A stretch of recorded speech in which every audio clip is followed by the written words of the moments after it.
안녕하세요. 오토기 김정윤입니다. 기아 EV6가 드디어 모습을 드러냈습니다. 가장 놀라웠던 거는 제로백 3.5초, 584마력, 최고 속도 260km에서 제한. 이 LSD도 들어가 있고요. 와우. 슈퍼카와 함께 드래그 레이스를 했는데 맥라렌에만 근소하게 400m 드래그 레이스에서 근소한 차이를 지고 나머지 출연했던 차들은 다 이겨버리네요. 예, 포르쉐도 있고. 예. 국산에도 드디어 이런 모델들이 이제 출시가 되고 584마력에 해당되는 출력의 양산 브랜드의 자동차를 이제 이용할 수 있는 시대가 됐습니다. 근데 이게 출시는 뭐 내년 말이라고 합니다. 2022년 말이라고 하고요. 가격은 7천만 원 초반대입니다. 7천만 원 초반대니까 7,100에서 7,300불 사이라는 얘기겠죠? 그리고 보조금 한 600만 원 정도, 절반. 내년이니까 얼마나 또 보조금이 바뀔지는 모르겠네요. 하여튼 뭐 절반 정도 해당해서 뭐 마이너스를 하면은 대충 얼마가 되겠구나 계산이 좀 되실 텐데요. 요거는 이제 그 GT라는 모델로 해서 후에 나올 거고, 올해 7월에 나올 모델 31일부터 계약인데 7월에 나온답니다. 왜냐면 그동안에 이제 뭐 반도체 수급 문제도 있고, 그다음 코비드 때문에 부품 수급도 원활하지 않으니까 기아를 좀 넉넉하게 잡은 걸로 보이는데 뭐 여러 가지 이유가 있겠죠. 그래서 7월에 출시되는 모델 스탠다드 있고요. 롱레인지 있고 GT 라인이 있습니다. 아이오닉 5에 비해서는 성능이 약간씩 증가했어요. 롱레인지 모델, 후륜 모델 기반으로 아이오닉 5 같은 경우는 215마력인데 EV6는 225마력입니다. 10마력 늘어났고요. 4륜구동 고성능 모델 같은 경우에는 아이오닉 5가 302마력인데 EV6는 321마력입니다. 그 다음에 주행거리, 최대 주행거리가 WATP는 유럽 기준입니다. WATP 기준으로 510km 이상이라고 표시를 했어요. 이상이니까 510km까지 포함이죠. 510km, 511, 512, 뭐 얼마가 될지 모르지만 그 이상은 보장한다 이 얘기입니다. 그리고 뭐 한간에는 자체 내부에서 테스트를 했는데 뭐 450km 이상인지 아니면 그 정도 간다는 건지 뭐 이런 얘기들도 있습니다. 요거는 후륜 모델 기준으로 발표를 한 결과라고 보시면 됩니다. 아이오닉 5처럼요. 후륜 구동 모델로 그렇다니까 4륜 구동은 또 그 비율대로 어느 정도 될 것인지 대충 예상으로 한번 해보시면 되겠죠. 그 환경부 결과가 나와야 알 수 있으니까요.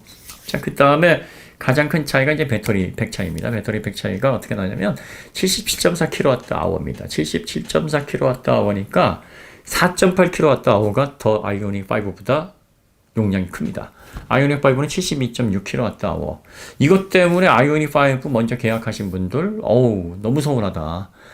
이게 제네시스 JW, 그러니까 GV60처럼 아이 브랜드가 다르면 금나누기라고 해가지고, 그래, 뭐 더 돈 주고 사니까, 그래, 더 주는 거 맞다, 이렇게 생각을 한다. 근데 이건 기아잖아, 기아.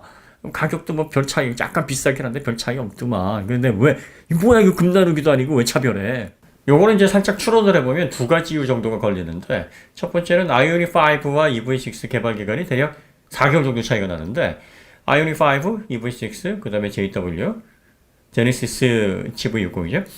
이 모델에는 이제 SK 이노베이션의 NCM 3원계 811 배터리가 들어갑니다. 니켈 코발트 망간 811 구조로 해서 양극재가 구성된 배터리가 들어가는데, 이 4개월의 텀 동안 이 배터리 셀의 제조 공정에 개선이 있었던 거 아니냐. 그래서 아이오닉 계약할 당시에는 보통 이제 계약하게 되면은 이제 1년치를 계약을 하니까 2021년 출고분까지 아이오닉은 개선되기 전에 밀도가 올라가기 전에 배터리로 계약을 했고, EV6 그 이후의 거는 이제 밀도가 개선이 된 새로운 형태의 셀이 들어가 있어서 뭐 개수나 모듈 팩은 동일한데 총 용량이 증가했을 가능성, 요거 하나 추론해 볼 수 있고요. 뭐 이게 아니라면 제품 컨셉별 차등을 두어서 활용도에 있어서 선택 포인트를 좀 명확하게 하기 위해서 이렇게 구분을 한 것이 아니냐, 뭐 이렇게 두 번째 이유도 추론해 볼 수 있는데, 이건 뭐 다 어디까지는 뇌피셜이니까 이것 관련해서 뭐 다양한 지금 추론들이 나오고 있습니다. 그 SK 이노베이션 들어간다고 했는데 이거 소속권 때문에 뭐 수출권 고려해가지고 에너지 밀도가 올라간 셀 공정이 개선된 LG811, NCM811 배터리가 들어간 거 아니야? 뭐 이렇게 추론하기도 하는데, 이런 것들은 뭐 다 뇌피셜입니다. 뇌피셜이기 때문에 저희가 공식적으로 한번 문의를 해보겠습니다. 왜 이렇게 용량 차이를 둬서 두 제품 간의 소비자들이 서로 이거 왜 이러지? 하고 혼돈하게 구성을 했는지 무슨 이유가 있겠죠. 그래서 이것들은 저희가 정확한 내용을 통해서 확인을 해본 다음에 다시 업데이트를 해드리도록 하겠습니다. 휠 베이스도 차이가 좀 있어요. 그 전장이 보니까요. EV6가 4680mm입니다. 아이오닉 5에 비해서 45mm가 더 길어요. 아이오닉 5는 4635mm고요. 폭은 1885, 1880. 5mm가 좀 좁습니다. 그 다음에 높이는 55mm가 좀 낮아요. 5.5cm나 낮습니다. 그러니까 더 길고 더 낮아요. 근데 휠 베이스는 아이오닉 5가 3m, 그리고 EV6가 2.9m입니다. 전장 대비 휠 베이스 비율이 61.9%로 아이오닉 5의 64.8%에는 크게 못 미칩니다. 이전에 영상에 설명드렸죠? 왜 이렇게 하는지. 아이오닉 5처럼 휠 베이스를 크게 확장해가지고 전체 공간, 높이도 높이고 이렇게 둥둥하게 안에 공간을 부풀리게 되면은요, 공기 저항 계수가 높아집니다. 이렇게 되면은 연비 효율이 그만큼 떨어져요. 공기 저항 계수가 10% 높아지게 되면은 연비 효율은 2% 정도, 전기차는 한 5% 정도 주행거리가 줄어든다. 이게 같은 무게, 같은 출력, 같은 사이즈일 때 그렇다는 얘기입니다. 그러니까 EV6는 좀 더 길고 출력도 조금 더 높고 여러 가지 좀 차이가 있어요. EV6 같은 경우에는 공기 저항 계수가 얼마일까요? 그거를 이제 기아에서는 뭐 공개는 하진 않았어요. 뭐 나중에 공개하겠죠. 그런데 이게 뭐 세계 최고 수준 같았으면 공개하지 않았겠습니까? 현재 모델 3가 세계 최고고, 모델 S 리플래시가 0.208인가 그럴 겁니다. 0.21이 안 돼요. 그러니까 요건 아직 이제 뭐 공식적으로 우리가 볼 수 있는 차는 아니니까 모델 3가 1등이라고 하면 0.23입니다. 그러니까 그 정도 수치는 넘기지는 못한 것 같아요. 왜냐하면 이제 디자인이나 이런 걸 보면 좀 더 차고가 높고 휠 베이스가 비율이 조금 더 넓어요. 그러니까 출력이 높고 전장이 길어지고 뭐 여러 가지 차이들을 감안을 해보게 되면 주행거리 차이가 한 3, 4% 여기서도 나지 않을까, 뭐 이런 느낌이 좀 들어요. 뭐 5%까지는 아니더라도. 자, 그 다음에 배터리가 6.6% 이제 용량이 확대됐습니다. 뭐 여러 것들을 다 감안해 보면 기본적으로 뭐 대략 한 8%에서 10% 정도 주행거리가 또 확대되지 않겠느냐, 아이오닉 5에서. 그렇게 되면은 롱레인지 후륜구동 모델로 최소 30에서 한 40km 정도는 더 가는 결과가 나올 것 같다.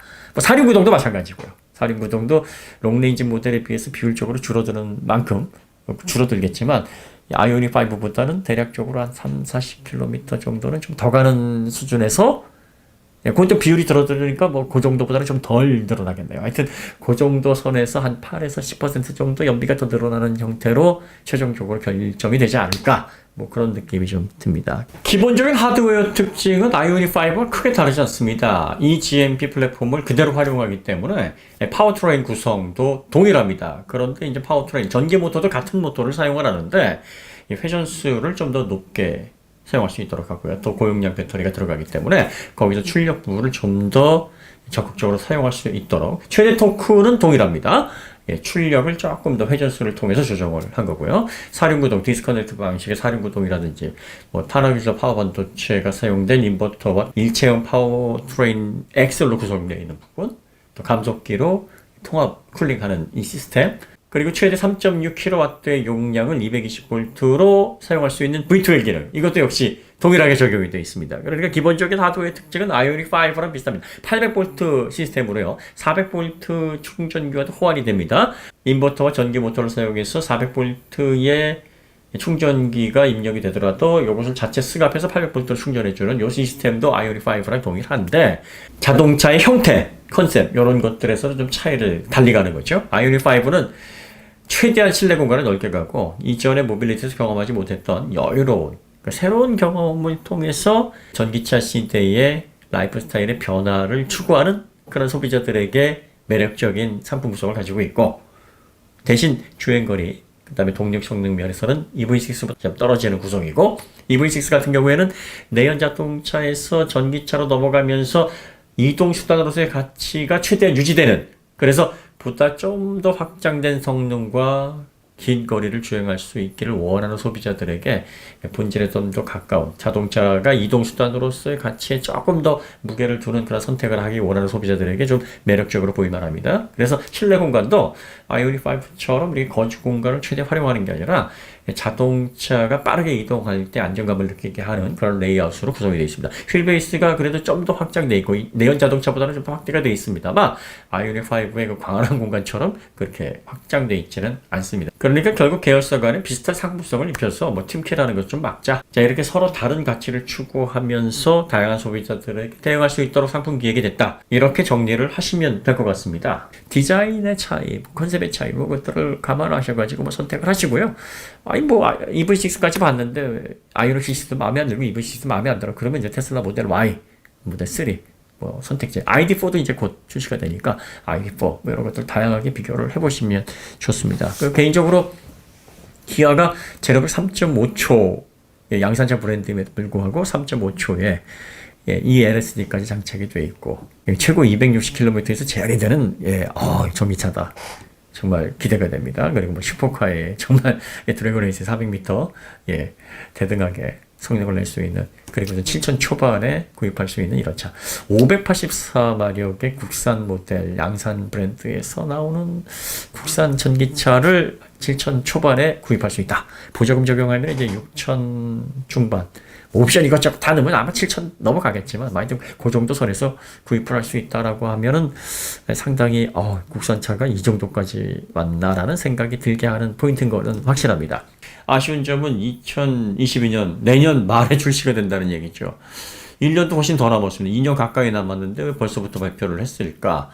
뭐 이거는 현대의 고성능 라인업, 그러니까 제네시스 브랜드로 나오는 고성능 라인업과 M 브랜드의 고성능 전기차, 이 모델들이 먼저 시장에서 출시가 된 다음에 기아 브랜드로 제로백 3.5초, 그리고 또 모델 Y 퍼포먼스와 경쟁할 수 있는 7천만 원 초반대의 고성능 전기차가 나오는 게 순서가 아니겠느냐. 아마 이렇게 서열 정리를 한 게 아닌가, 뭐 그런 생각이 좀 듭니다. 이게 내부적으로 뭐 이런 프로세스가 예전서부터 계속 이어져 왔다, 뭐 이런 얘기들이 있는데요. 뭐 이런 분위기 때문에 출시 시기가 다소 늦어지지 않았나. 아무래도 기본적으로 남양연구소를 중심으로 해서 EGMP를 기반으로 신차를 개발해야 되기 때문에 모기업인 현대에서 개발 계획에 대한 전반적인 승인이 이루어지지 않으면은 뭐 개발 착수 어렵죠. 그래서 이렇게 시기적으로 조정을 해서 좀 이렇게 많이 밀리지 않았나, 뭐 그런 아쉬움이 듭니다. 빨리 그 고성능 모델 기아 브랜드로서 모델 Y 퍼포먼스와 경쟁할 수 있는 그런 모델을 좀 봤으면 좋겠는데 좀 아쉽습니다. 자, 그 다음에 이제 한 가지 더 강조할 점은 이 견인 능력이 이제 1600kg까지 충전 용량이 35% 이상 남아있을 때는 1600kg에 해당하는 견인 능력을 가지고 있다. 미국에서는 이제 트레일러, 또 캠핑카 뭐 이런 것들을 연결해서 사용하는 인구들이 많기 때문에 이 SUV 컨셉의 자동차 견인 능력을 상당히 중요하게 봅니다. 그래서 앞으로 이제 경쟁 모델로 나오게 될 폭스바겐의 ID4, 이 모델 같은 경우에는 1000kg밖에 되지 않습니다. 그래서 이런 모델과 비교를 해봐도 상당히 준수한 성능이다. 이런 점들을 보면 시장에서의 기대감이나 반응은 좀 긍정적이지 않을까. 그리고 사전 계약률도 뭐 아이오닉 5 못지않은 그런 성과를 낼 수 있지 않을까, 그런 기대감이 좀 들게 하는 그런 부분들입니다. 여러분들이 어떤 제품을 어떻게 선택하시는지 간에 그 전반적인 기술 트렌드와 방향, 그리고 또 핵심, 특이점, 뭐 이런 것들을 잘 구분해서 여러분들의 환경에 맞는 전기차를 구입하실 수 있도록 잘 결정하실 수 있기를 바랍니다. 그 다음에 이제 한 가지 공지 드릴 게, 내일 이제 영상이 업데이트가 될 겁니다만 오토기어 버전 3가 드디어 시작이 됩니다. 제가 1년 동안 지식 채널 위주로 해서 많은 강좌를 하면서 여러분들과 소통했었던 그 궁극적인 목표에 대해서 내일 드디어 이유가 밝혀집니다. 장기적인 계획을 목표로 두고서 저희가 나아가고자 하는 방향을 작년 이맘때쯤 설정을 했거든요. 그래서 1년 정도 저희도 선택과 집중을 했습니다. 그래서 그야말로 정말 오토기어에서 하고 싶고 담아내고 싶어 하는 본격적인 드라이브가 이제 드디어 시작이 됩니다. 과연 어떤 모습으로 오토기어 버전 3.0이 만들어지게 될 건지 기대감을 가지고 기다려봐 주시고, 또 새로운 시도가 스타트되면 많은 응원과 격려 감히 부탁드립니다. 자, 그럼 여기서 마치도록 하고요. 더 좋은 콘텐츠로 다시 찾아뵙겠습니다. 감사합니다.